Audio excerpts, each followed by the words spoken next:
And my favorite joke was, the guy came in and said, I want it all cut off. Nobody heard. 5 people waiting. So I got my clipper and I pretended like I tripped, went the whole side of his head. And I tried to talk him into getting the short haircut. They all thought I made a mistake. The day has a couple different things, all right? Pit fire comes to mind, hell on earth, oh my God, is the day ever gonna end? So that's basically the day here, so you know.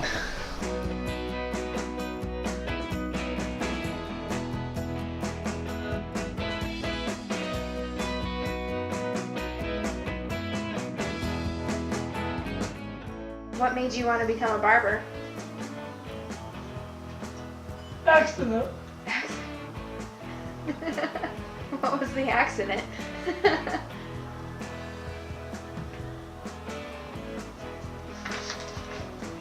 good friend of mine was a barber. And I talked to him one day, and I wish my guy would sell. I want to buy him out, but he wouldn't sell to me. So I got a hold of Ray Hammond, took him across the river, barbershop there, and talked him into buying it. Paid $50. Came back in Butler and said, I can't run the shop alone. My barber college to become a barber. That's how it started. Basically, me and my sister were just watching the commercial, and that was about it. You know, she just kind of was joking with me and said, "There's what you should do, Mook." And so I was like, "All right, yeah, give me a ride down there." And my great grandfather was a barber too, so that'd be kind of cool. I was working for a friend of mine. He was a painter who was painting farm buildings, houses and stuff. It was a thing just about like this. And I went home and I was complaining about crappy weather, cold. My dad had just got a haircut. He said, "Why don't you be a barber?" He said, "They're warm in the winter, cool in the summer." And that's how I got in. I had no idea what I wanted to do. I went down and talked to barber school, and the next thing I was a barber. So that's how that went. I actually graduated high school and disappeared to the military for a couple years. Got done with that, and my whole life I was always like, I'm not gonna cut hair, because I grew up in hair salons. My mother, who also works here, I grew up, you know, she was a teacher at La James, and she managed cost cutters up here on College Hill. And I was like, I'm never gonna cut hair, no, I'm gonna do something more manly. I joined the military, came home, and I didn't want to do college. All that military, you know, training, everything, I'm like, I just need a break. It's like, go to barber college so you figure out what you want to do with life. Next thing I know, I'm at 21 years now, cutting hair in the family business. The one thing I said I'd never do. Well, I hit a decade of my career, and I was like, oh man, when you hit a decade of your career, you're like, is this all I'm gonna do? Is this it in life? I was having my 3rd kid, married, you know, trying to save money to buy a bigger house. We were doing share rental in this building. Well, nobody wants to work, you know. You start having a partner that has a day off or something. When you're self-employed, it's like, I'd rather hang out with that person. So they would never stay and build up a clientele. They'd always wonder why they failed. So after about the 3rd one, I'm like, I'm done. No more chair rental. But what else do I know? Comics. I know comics. I'm a collector. I've been in them my whole life. So I put up this one wall. And it started out, it's now just the Marvel wall. But I put up that one wall, borrowed some cases from my brother he hadn't stored from his business. And it just keeps growing and growing and growing. So yeah, so that's the story of the comic store right there. How we became the world's first comic salon. Is that confirmed, like world's first? Diamond Comics is the nationwide supplier. They have nobody else in the US that does comics and a hair salon. I was always picky about my haircuts. You know, growing up, I used to give my my barber a hard time all the time, and then I kind of just fell into the passion of it. Well, growing up, the atmosphere of the barbershop and just the people and the connections and conversations, things you don't get at any other job. So I wanted to be a barber. Live that every day. What's funny is you asked that. I thought about being a barber, but I didn't really take consideration of the proper steps to take to it. And my dad had brought a pamphlet on from CAC. It was College of Hair Design, and they were located on Warwick Ledger. And he brought a pamphlet to me and had me fill it out. It's pretty simple, and I find its way and stuff started. Went through the course of school, and it was time for me to find a place to go. And I didn't really put too much thought into it. There was a fellow student that I was with, and we were going to go in together and do it. But he had took a little longer to graduate, so I had to find somewhere to go. I didn't have a job at the time, so at the time I, just came down to talk to Mr. Gray, and it wasn't like an application process or anything like that. He just went on and just said, hey, whenever you ready, you can start as soon as possible. So, and that's just how that got started. Just a little longer than I wanted to, because I wanted to go back to school, but I never did. And so I've just been here for X amount of years, and just took this course, and I learned a lot. And actually, I learned more here than I did in barbershop. Yeah, but it's a great experience, and I'm glad I took the opportunity to send the paper. It was on me to fill it out and send it in. It wasn't forced to do it. So I'm just glad I did. I started out with different experiences through life and in various places, and I came to the conclusion that if I wanted to make honest legal money, I needed to be in some type of trade. I had a long talk with my dad, and he said, you do it already, you're good at it, you might as well go to school for it. And actually, all I ever wanted to do was an entrepreneur. So this was a catalyst to start that, and I just fell in love with the trade and the people, and just went on from there. I was gonna be a preacher. I was gonna be a reverend. And from there, I wanted to be an Air Force pilot. And then, when I saw that none of those was gonna work, I turned to doing things I didn't want to do. Well, I didn't have to do, but I had to do. I was involved in a lot of street stuff, and then one day somebody asked me about a haircut, and I cut his hair. He said, man, you take this on full time, you'll be a barber. And I was a little friend that I know there was a barber already, and showed him the cut, and he said the same thing. And so barber kind of saved my life. I turned to a barber instead. I'm an artist first. I like to draw and paint. I have uncles that are barbers also. Growing up, barbers took care of each other's haircuts every day, every other day, so it was just kind of like a common thing to me.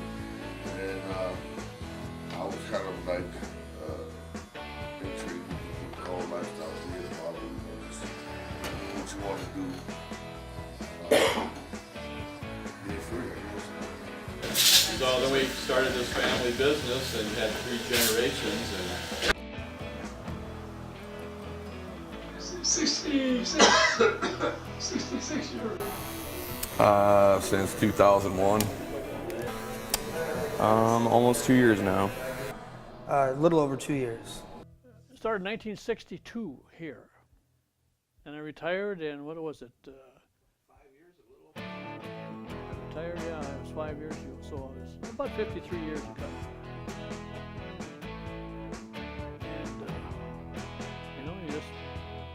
And you get doing something you like, you just keep doing it. I've been a barber officially probably like 6 years, I believe. I've been a barber for about 4 years now. I've been doing hair for about 4 years. I started as a cosmetologist, and then I went to barber school like recently, back in 2017. So 2019, so at the end of this year, I'll be at my 3-year mark. I've been a barber professionally for 7 years now. so the butlers have been in the barbering profession for a long time. I've been a licensed barber for 10 years. I graduated from College of Hair Design in 2009. Roughly 20, 25 years. Well, I started school in 40. Quit. I started in the summer of 42, and I quit May 1st.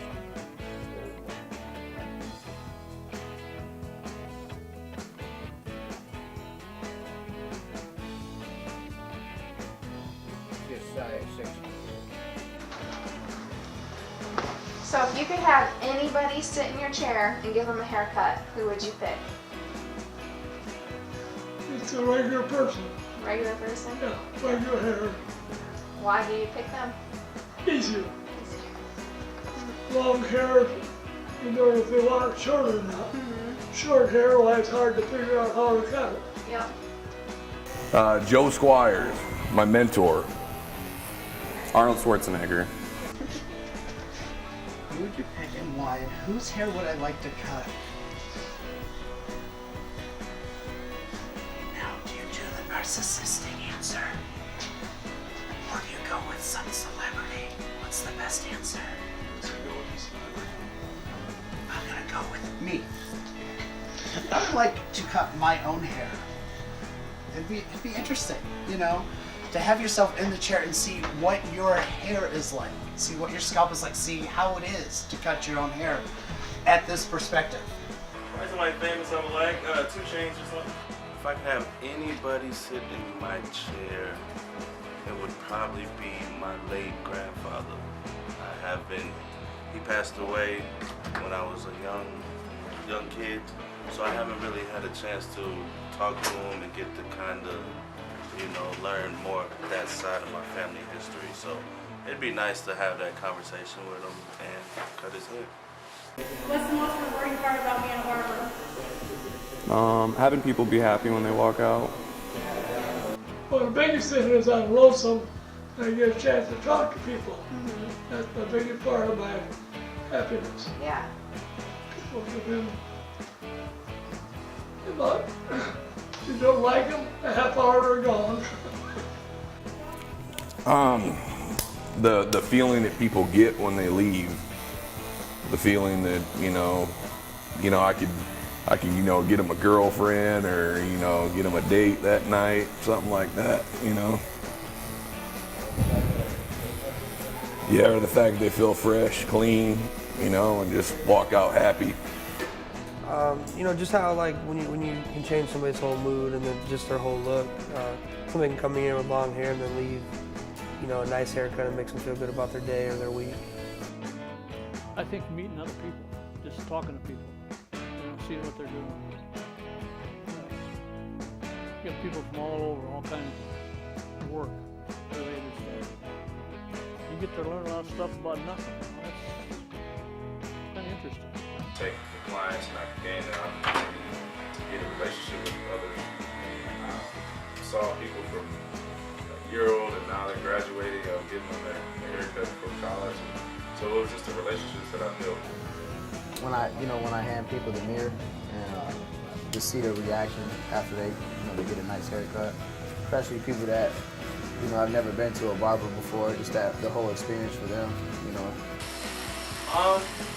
Those relationships are probably the best thing as a barber. You meet so many different people, different walks of life, and really bond with people that are unforgettable, and then I guess being a father, having my kids see in me, like if they want it, if they can attain it, it's all about effort and hard work.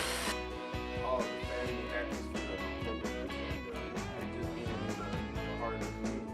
So I have a wide variety of clients from, say, just the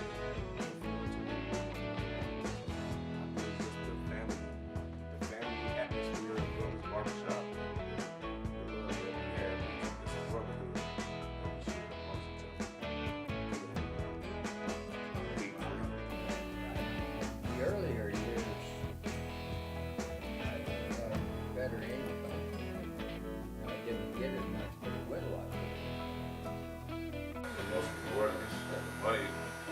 the money, but also it's just the fact that I can build the relationships, and I've seen a lot of growth since, you know, there's a lot of time I spent down here, and it's just like for me, it's just my attitude and how I've grown. That's probably one of the biggest rewards, because I've gotten a lot older, a lot more mature, and I've balanced and I kind of learned what needs to be done, what needs to be said, what it should be. You know, it's just a lot of things that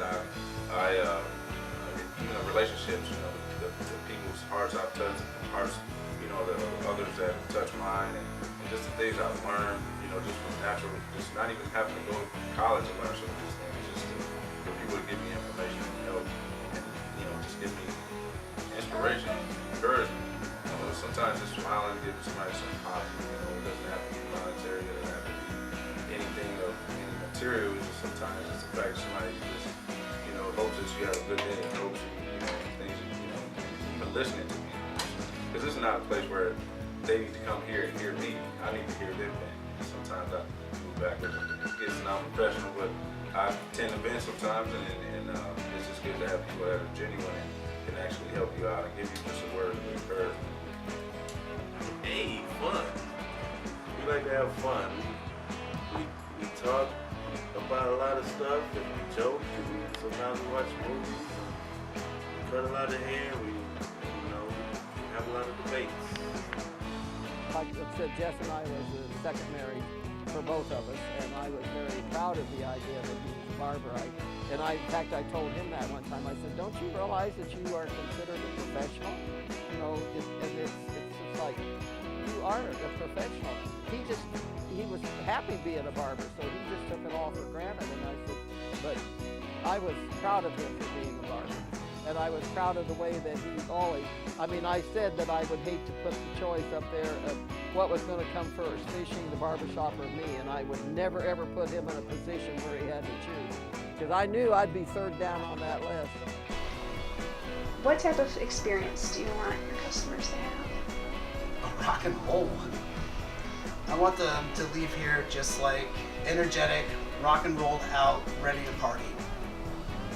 How has barbering changed throughout the years of barbering?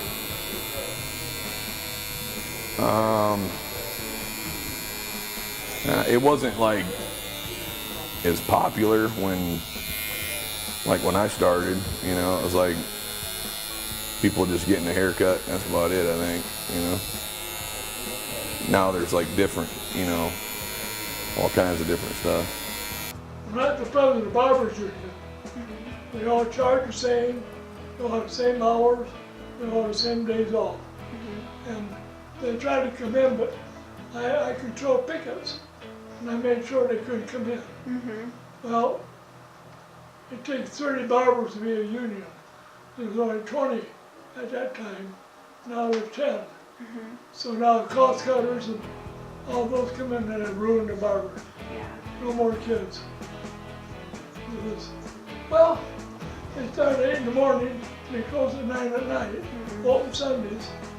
I can see why the folks get the kid after supper, get there.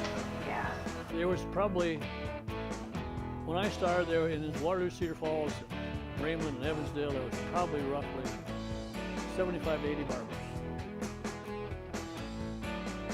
There was barbers, you know, every corner had a barber shop. And in the late 80s, there was probably, well, like we got now, there's probably about 15 barbers, maybe 20. We all disappeared, you know.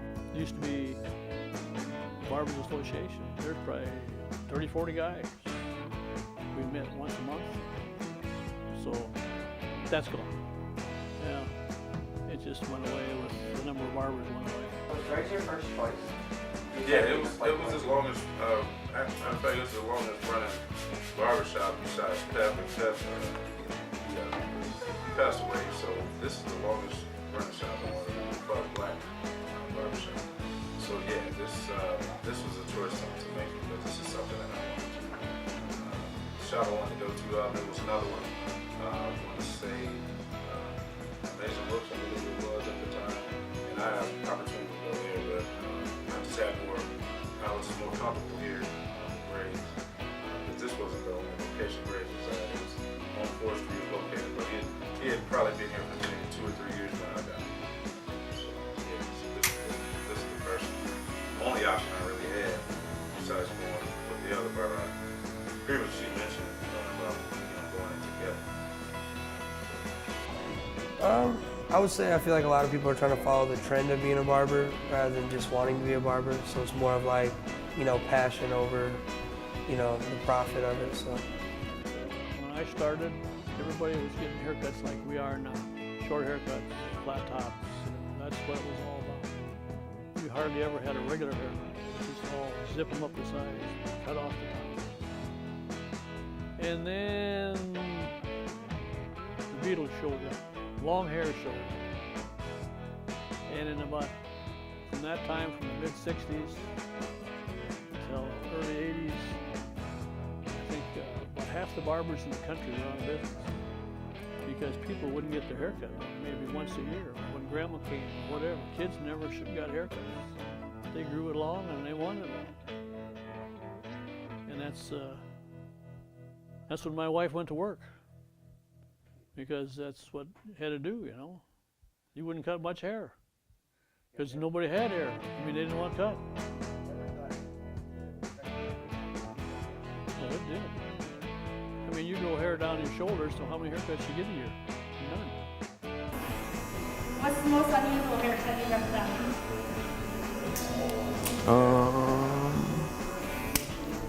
done? Like super tapered in the back to where it's like bald, and then they like leave the front super long.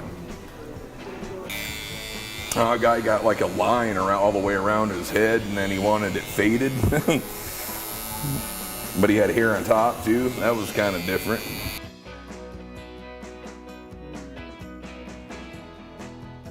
I had a nephew back in the hippie days. He went to California for about a year, and he came back, and he had lines in his hair. And we thought, what the heck is that? Well, within about a year, they were all over here. And so he actually got, me and Andy started working on that stuff. That's kind of weird stuff. Well, I know I'm capable of doing any haircut or style, so I like the challenges. Like I had a young boy, he came in, he wanted the tree of life cut on the side of his head. And I did it. I mean, he really wanted a tree, and I got a tree with branches and everything right on the side of his head. Why did you work as a barber at a barbershop instead of a salon? I like doing men's cuts a lot better. They're just faster and a little more, there's something relaxing about doing them. Well, I got into this career to be a barber, and I wanted to focus primarily on men's haircuts. So in order to do so, I felt like I needed to be in a barbershop environment.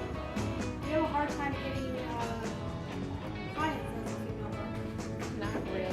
Just once in a while there is those men that are like, I'd rather wait for a male barber, but not a whole lot. Or someone will sit in my chair and at the end they'll be like, you're the first girl that's ever cut my hair, but that's about it. To me, barbering is a brotherhood. I mean, there's nothing like going somewhere and meeting a fellow barber and bounce around ideas and techniques. And it's just a love of the craft for me. There's no competition. Yeah, you pretty much stick together. I mean, if somebody, passed away, we all go there. That's just one of those things. I think we all get along pretty good. I mean, I talk to a lot of barbers in town. I'm friends with a lot of them that own shops. I believe there's enough haircuts to go around. There's not really no problem or reason to have a problem with anybody else. We've never downed anybody. I think there's a mutual respect. We know, like when we moved in on this block, there's several other barbershops. We took it upon ourselves to go to them, and reach out to them, and talk to them. I mean, because we needed everybody here. So, like I walked into a store the other day with my hoodie on, and they said, "Oh, the competition." We don't consider anybody else competition. We just want to be our best and do the best that we can on a day in and day out basis. So if they see us as competition, that's for us. It's all love. That's why we call it brother. If somebody told you right now that they wanted to get into barbering, what would you tell them? Be good to the customer, be friendly with him, and do a good haircut. Don't cheat. Like a lot of barbers that cheat. Do you have any advice for future barbers or barbers? Don't give up, go to school, get done with school, complete those hours. That's about it. I would say more for future barbers is, just kind of like staying in it, make sure it's what you actually want to do. It's a very rewarding career and you can go wherever with this. So. They'd have to learn how to really, they'd have to like people. That's the biggest thing. I mean, because if you don't like people, you ain't gonna have no business. I mean, you're selling yourself. That's what you're doing. If you don't do a good job, you're gonna be holding deer.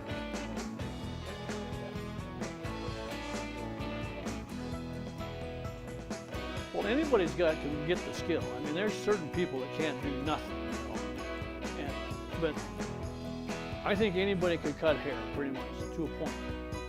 But you got to sell yourself. That's where you have to do the job. Don't do it. Don't do it. At least not until you're Invest in ibuprofen and good shoes. rolling on here. So yeah, maybe some Tylenol. Take all of it. Why does adulthood have so much ibuprofen in it? I'll never know. Get ready to work.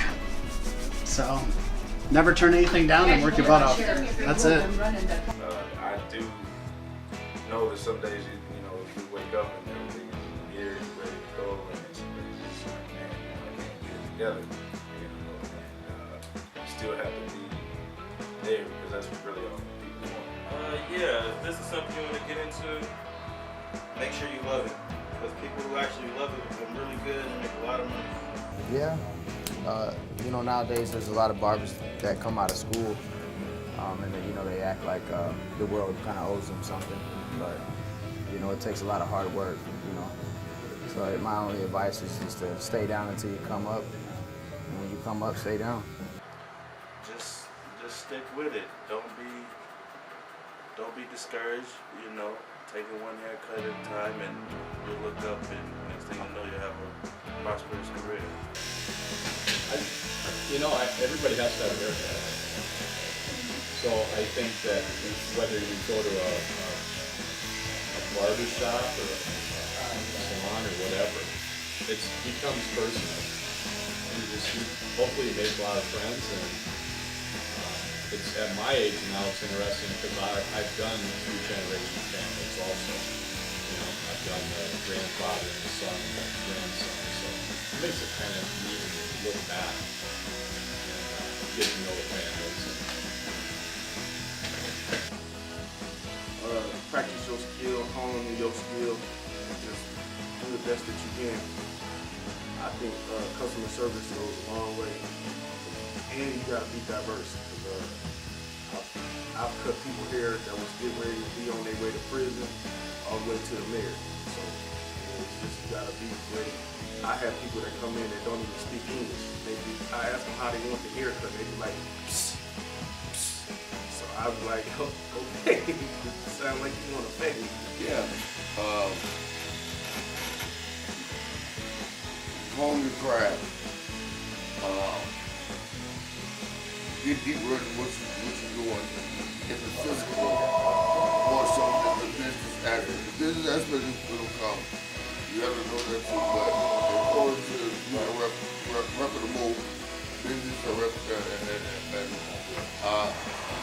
household name, things like that, I think that you need to hone your craft. You need to be good at what you do. Because that's going to take you everywhere. How long do you plan on barbering?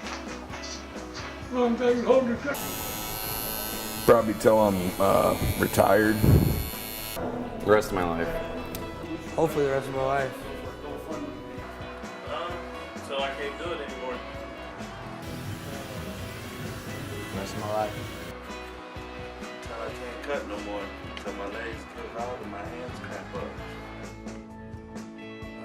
Probably until I retire, and just incorporate other businesses. It's all about selling yourself and marketing yourself. Probably about 5 more years. if I can put, if I got 4, if I can squeeze